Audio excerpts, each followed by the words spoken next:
안녕하세요. 11월 18일 금요일입니다. 오늘은 다니엘서 8장 15절부터 27절까지입니다. 제가 읽겠습니다.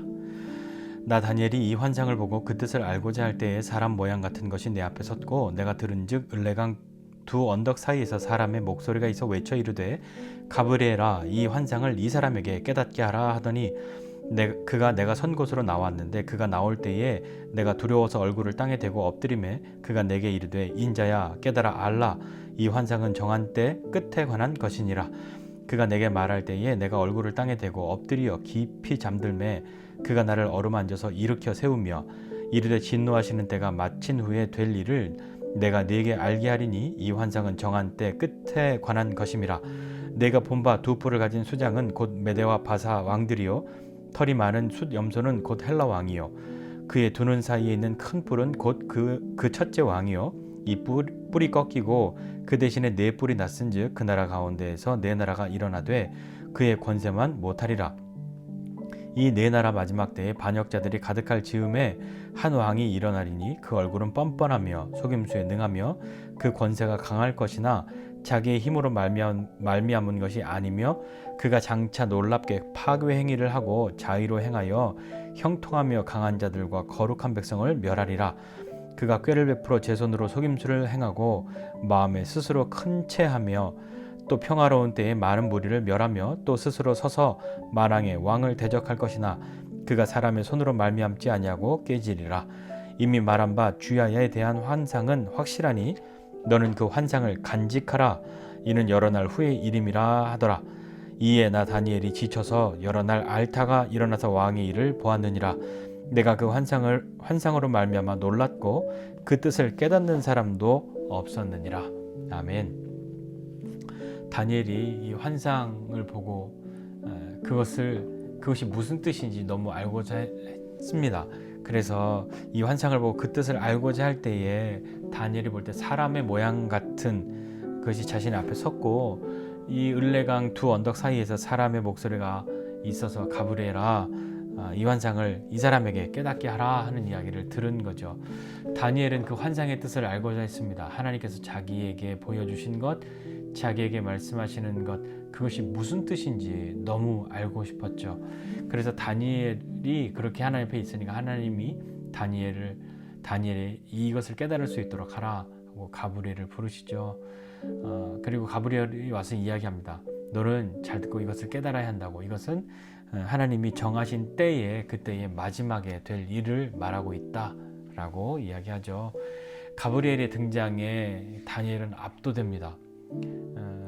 우리도 그렇잖아요. 뭔가 어떤 큰 힘을 만나거나 그러면 뭐 눈을 못 뜰 것 같고 고개를 못 들 것 같고 하는 그런 건 있지 않습니까? 또 뭐 똑같은 표현은 아니지만 뭐 까무러치게 좋을 것 같은 너무 뭐 유명한 사람이라든지 너무 좋아하는 사람을 만나면 가끔 이렇게 정신이 혼미해지는 그런 사람들의 이야기도 듣지 않습니까? 가브리엘의 등장에 다니엘이 마치 그런 것과 같이 정신을 잃을 만큼 여기 보니까 얼굴을 땅에 대고 깊이 잠들었다 이렇게 이야기하고 있는데요. 그를 어루만져서 일으켜 세우죠. 어루만져서 이렇게 세워서 네가 듣고 깨달아야 한다고 이렇게 말씀하십니다. 무엇을 깨달아 알아야 했던 것이었을까요? 다시 한번 이 가브리엘이 다니엘 네가 본 이 환상은 무엇이냐면 정한 때 끝에 관한 것이다 라고 이야기하고 있습니다. 우리는 어떻게 끝나는가, 그 마지막에는 어떤 일이 일어나는가를 아는 것을 굉장히 좋아하죠. 꼭 알고 싶죠. 뭐 영화나 드라마나 아니면 자기가 못 본 어떤 뭐 운동 경기의 결과나 이런 결과를 아는 사람들, 나는 모르는데 결과를 아는 사람이 옆에 있을 때 그러니까 끝에 어떻게 되냐고 그것이 굉장히 궁금하잖아요. 그걸 말해주지 않으면 막 말해달라고 했다가 나중에 정말 자꾸 말 안 해주면 막 속상하고 막 그러잖아요. 끝을 아는다는 것, 그것은 어쩌면 사람의 그냥 다들 마음속에 가지고 있는 열망인 것 같습니다. 다니엘을 향해서 이 정하신 때의 끝에 관한 것이다 라고 19절에 말씀하고 있는데 네가 본 환상에 대해서 다시 한번 이제 해석해 주는 거죠. 이 해석은 다니엘이 앞서서 다른 사람들 왕들에게 해줬던 것인데 다니엘이 자신이 본 환상의 해석을 듣습니다. 두 뿔을 가진 숫, 양, 이거는 메대와 바사의 왕들이다 라고 이야기했고요. 그 다음에 그를 이긴 털이 많은 숫 염소는 헬라의 왕이죠. 그리고 그 두 눈 사이에 있는 큰 뿔, 첫째 왕, 이것은 우리 역사상의 알렉산더 대왕이라고 부르는 그 알렉산더입니다. 그리고 네 뿔이 나오죠. 이 네 뿔은 네 나라로 알렉산더 이후에 네 나라로 나뉘는데요. 찾아보니까 이렇게 써 있어요. 프톨레미 왕조, 셀루쿠스 왕조, 카산도 왕조, 또 리시마쿠스 왕조. 이거 한 번은 예전에 다 들어봤음직한데 이 네 나라로 있지만 그 첫째 왕의 권세와는 못하다 이렇게 이야기하죠. 그리고 이 네 나라의 마지막 때에 반역자들이 가득한 때 등장하는 한 왕이 있는데 그 왕이 우리가 어제 본 그 내용, 하나님 앞에 교만하고 하나님의 백성들을 박해하고 성소를 헐고 했던 그 왕이죠. 누구냐면 셀루쿠스 왕조의 안티오코스 4세 에피파네스라고 있어요.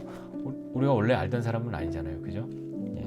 근데 이 역사상에 이 사람에 대한 이야기를 지금 하고 있는 거예요. 그래서 그가 했던 일, 어제 말씀을 기억해 보면 그 얼굴은 뻔뻔하고 속임수에 능하고 권세가 강하고, 그렇지만 그게 자기 힘으로 말미암은 건 아니고 놀랍게 파괴의 행위를 하고 자기 멋대로 행하는데 그것이 마치 형통한 것 같이 보이고 강한 자들과 거룩한 백성을 멸하는 그런 사람, 꾀를 베풀어서 제 손으로 속임수를 행하고 마음에 스스로 큰 체하고 평화로운 때 많은 무리를 멸하고 스스로 서서 만왕의 왕을 대적하는 그 한 사람. 그렇지만 자신의 강성함이, 자신의 강함이 자기의 힘 때문이다라고 생각하지만 그것은 자기의 힘 때문에 그렇게 강한 것이 아니라 하나님이 우리의 구원자요 심판자이신 그분이 정하신 그때에 그에게 그것을 허락해 주신 것이죠. 근데 그 하나님의 뜻인 줄 모르고 교만합니다. 교만하면 어떻게 될까요? 결국엔 그는 하나님이 정하신 때에 무너지고 말 것입니다. 멸망당하는 것이죠. 악인의 형통함은 어떻게 보면 우리가 부러워하고 하나님이 계신가 안 계신가 하는 그런 의구심이 들 만큼 악인의 형통함 때문에 괴롭고 아프지만 악인의 형통함은 어쩌면 악인을 심판하는 도구가 될 수도 있습니다. 하나님의 백성들이 박해를 받지만 그것도 기한이 정해져 있는 것이죠. 한때와 두때와 반때 이렇게 기한이 정해져 있단 말입니다. 그리고 그 박해가 끝나면 그 박해했던 그 박해자들을 하나님이 멸하실 것이죠. 그러면서 이 가브리엘이 다니엘에게 말하지 않습니까? 주야에 대한 환상은 이건 확실한 거라고. 너가 본 그 환상은 확실한 건데 너는 그 환상을 간직하라 이렇게 이야기합니다. 그 환상을 막 떠들고 이야기해라, 사람들에게 가르치라, 그것이 아니라 그것을 간직하라 이렇게 얘기하죠. 그는 그것을 이렇게 쉽게 떠들 수가 없는 그런 이야기입니다. 이 환상은 잘 기록되어 그 내용과 해석이 기록되어져서 잘 봉인되어져서 이 후대에 이 때의 사람들이 이것을 보고 하나님의 뜻을 찾고 돌이켜야 하지 않겠습니까? 이렇게 간직하라. 왜냐하면 26절에 이는 여러 날 후의 일이다 이렇게 이야기하지 않습니까? 자, 이렇게 환상과 그 해석을 들은 이 다니엘의 마음은 어떨까요? 자기가 본 그 환상이 미래에 자신의 나라에 자신의 후손들에게 일어나는 일입니다. 그 일을 들은 다니엘은 어떤 마음이 들었을까요? 27절에 보니까 이에 나 다니엘이 지쳐서 여러 날 앓다가 일어났다 라고 이야기합니다. 왜 이렇게 앓다가 일어날 정도로 그렇게 힘들고 어려운 일이 되어야만 했을까요? 왜 알았을까요? 왜 알아 누워야만 했을까요? 이 환상에 대해서 그 해석에 대해서 말할 수 없는 지금이지 않습니까? 그리고 이것은 지금 일어날 일이 아니라 몇백 년 뒤에 일어날 그 일들에 대해서 지금 이야기하고 있잖아요. 그것은 확실하고 또 마지막 때의 모습이다 라고 하는 그것으로 계속 이어져 가고 있단 말입니다. 그러니까 다니엘의 입장에서는 이건 자신이 경험할 일은 아니잖아요. 자신이 살아있는 동안에 자기가 겪을 일은 아니지만 그 미래에 하나님의 백성들이 겪게 될 그 일을 듣고 보고 그것을 알게 되면서 그들이 경험해야 할 그 아픔, 고통, 그 박해, 그것이 자신의 것처럼 여겨졌기 때문이지 않았을까요? 그래서 그것을 생각하니까 그는 앓을 수밖에 없는 그런 상황에 놓여 있는 것은 아니었을까요? 하나님의 사람은요, 다른 사람의 삶과 감정을 내 것으로 동일시할 수 있는 마음, 그것이 있어야 합니다. 그러니까 아픈 사람의 이야기를 들으면 아프고, 기쁜 사람의 이야기를 들으면 기쁘고, 감사한 사람의 이야기를 들으면 감사해야 하는 것이 당연하죠. 그것이 마땅하지 않습니까? 슬픈 사람의 이야기, 고통의 이야기를 듣는데 나는 하나도 슬프지 않고 즐겁습니다. 빨리 끝나고 어디 가서 빨리 맛있는 거 먹어야 하는데 이 생각만 하고 그 이야기를 듣습니다.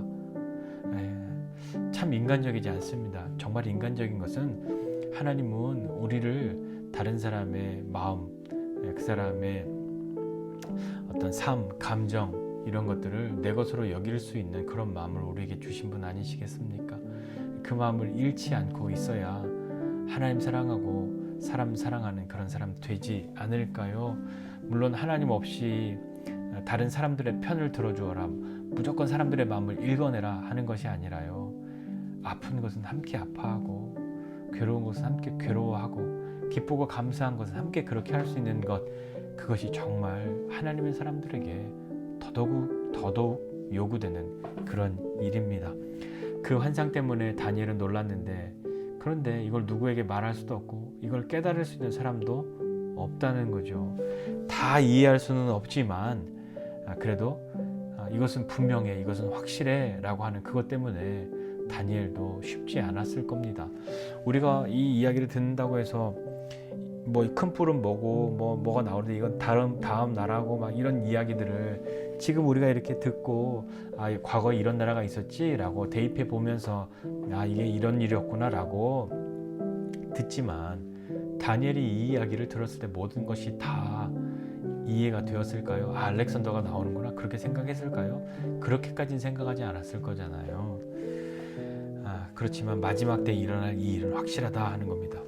그렇기 때문에 다니엘은 이 이야기, 이 환상과 이 해석을 잘 기록해야 했고 그것을 전해주어야 할 그런 마음을 가지고 있었던 거죠. 그러면서 자꾸 그들이 겪어야 할 그 일이 내 것처럼 여겨지니까 알아놓을 수밖에 없는 그런 마음이지 않았을까요? 하나님은 왜 이것을 깨달아 알아라, 왜 이것을 알려주셨을까요? 왜 다니엘에게 이것을 알려주셨을까요? 다니엘을 겁주시려고 그랬을까요? 너 좀 아파봐, 그렇기 때문에 하나님이 주셨을까요? 이 세상의 권세가 두렵고 무섭고 강한 것 같지만 그것도 정해진 그때뿐이라는 것을 기억해야 합니다. 그렇게 박해를 당하는 시간은 어떤 시간일까요? 박해를 당하는 시간은 진짜 믿는 사람과 믿는 척하는 사람을 구별하는 시간, 그래서 하나님이 그런 시간으로만 삼으실까요? 아니요. 정말 박해, 이런 어려움을 당하는 그때는 우리가 다시 한번 하나님께로 돌이킬 수 있는 그런 기회로, 그런 때로 만들고 그런 때로 삼아야 하는 것 아니겠습니까? 마지막까지 이 마지막 때에 대한 이야기를 하지만 그게 몇 년, 몇 월, 며칠이야 라고 말씀해 주지 않는 것도 이유가 있죠. 왜 그럴까요? 우리는 너무 정확한 것을 알고 싶습니다.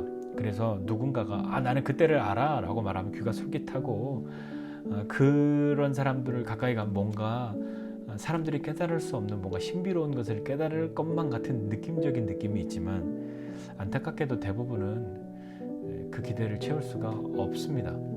하나님이 그 때에 대해서 이런 때가 있어, 이런 때가 올 거야 를 말씀하셨지, 그게 몇 년, 몇 월, 며칠, 몇 시야 라고 말씀하진 않으셨죠. 그 마지막 날짜를 알려주지 않으시는 이유는 뭘까요? 우리에게 주신 이 시간들을 최선을 다해 살아라 하는 뜻 아니겠습니까? 시험 날짜가 정해져 있어서 그 시험 준비를 하다 보면요, 열심히 하기도 하지만 어떤 때는 포기해버리기도 하잖아요. 도저히 극복할 수 없는, 도저히 뭔가 채울 수 없는, 준비할 수 없는 시간이다라고 생각하면 자포자기하는 마음, 그런 마음도 생기지 않습니까? 마지막 때의 날짜를 정확하게 알려주시지 않은 것은 어쩌면 우리에게 주신 이 매일매일의 시간을 최선을 다해서 기꺼이 잘 살아가야 하기 때문에 그런 것은 아니었겠습니까? 그렇지만 그 환상은 확실하죠. 반드시 끝이 있습니다. 그러나 두려움 속에서 그날이 언제 올까? 전전긍긍하고 불안과 공포 속에 우리가 살기를 원하셔서 우리에게 이 말씀하시는 것은 결코 아닙니다.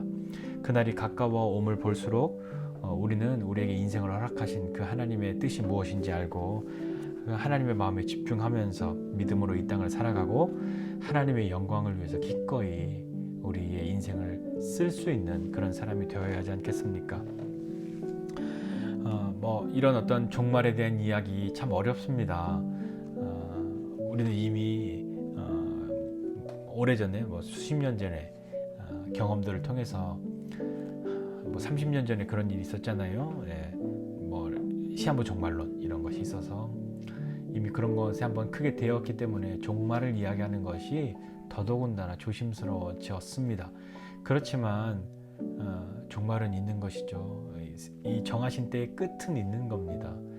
그러나 그때가 몇 년, 몇 월, 며칠, 몇 시, 몇 분, 몇 초인지는 아무도 모르는 거죠. 우리는 그것을 알 수 없습니다. 그렇기 때문에 이 종말에 대한 바른 해석은 뭐든지 정확하게 알고 그러고 싶은 우리의 마음, 다 뭔가 이렇게 다 끼워져서 참 맞아 들어가야 한다는 그런 마음이 우리에게 있지만 그것보다 조금 더 크게 더 여유 있게 생각할 때 이런 것이 꼭 필요하지 않겠습니까?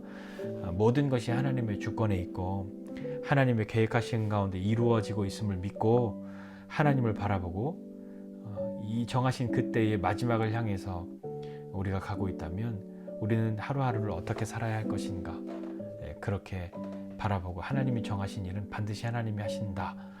우리가 힘들고 어려운 일 또 박해를 당하겠지만 그것도 다 기한이 정해져 있고 하나님의 백성들을 그냥 내버려 두시지 않는다. 그분이 하시는 일이 있다 하는 것이죠. 하나님의 주권에 있고 세상이 아무리 강성하고 세상에 패권을 쥐고 있는 사람들이 강력하고 하나님을 대항해서 하나님보다 높아져 보이는 것처럼 그렇게 보일지라도 그것은 그때뿐 하나님이 잠시 그렇게 허락하신 그 일일 뿐 모든 것은 하나님이 정하신 대로 하나님의 뜻대로 그분이 주관하신다는 것을 믿고 몇 년, 몇 월, 며칠 이것은 뭘 상징하고 이것은 무엇이고 그것보다 더 중요한 것은 모든 것은 하나님의 뜻 가운데 있다. 하나님이 우리를 다스리시고 하나님이 이 세상을 주관하시고 그리고 그분이 심판하실 것이다 라는 것을 믿고 오늘 우리에게 주신 이 하루하루를 믿음으로 살아가는 것, 오늘 하루를 또 하나님 앞에 더 가까이 나가고 그분을 웃게 해드릴 수 있는 삶이 우리의 삶이었으면 좋겠습니다. 그렇게 믿음으로 나아가는 저와 여러분 모두가 되시기를 주님의 이름으로 부탁드립니다. 기도하겠습니다. 하나님 아버지 은혜를 베풀어 주십시오. 오늘 하루도 주님의 뜻이 무엇인지 알고 믿음으로 사는 사람 되게 도와주시고 우리에게 허락해 주신 이 하루의 삶을 기꺼이 믿음으로 살아가고 하나님 기뻐하시는 그런 시간들이 그런 일들이 나에게도 기쁨과 감사가 되는 믿음의 시간들 되도록 은혜를 베풀어 주시옵소서. 하나님 정하신 때가 있다는 것 그리고 그것을 하나님이 주관하시고 주장하시고 심판하신다는 것을 믿고 하나님이 나에게 허락해 주신 인생 가운데에 하나님의 영광을 위해 살고 정말 하나님을 기쁘시게 하는 하나님이 웃으실 수 있는 그런 믿음의 사람 되도록 은혜를 베풀어 주시옵소서. 감사드리고 예수님의 이름으로 기도드립니다. 아멘.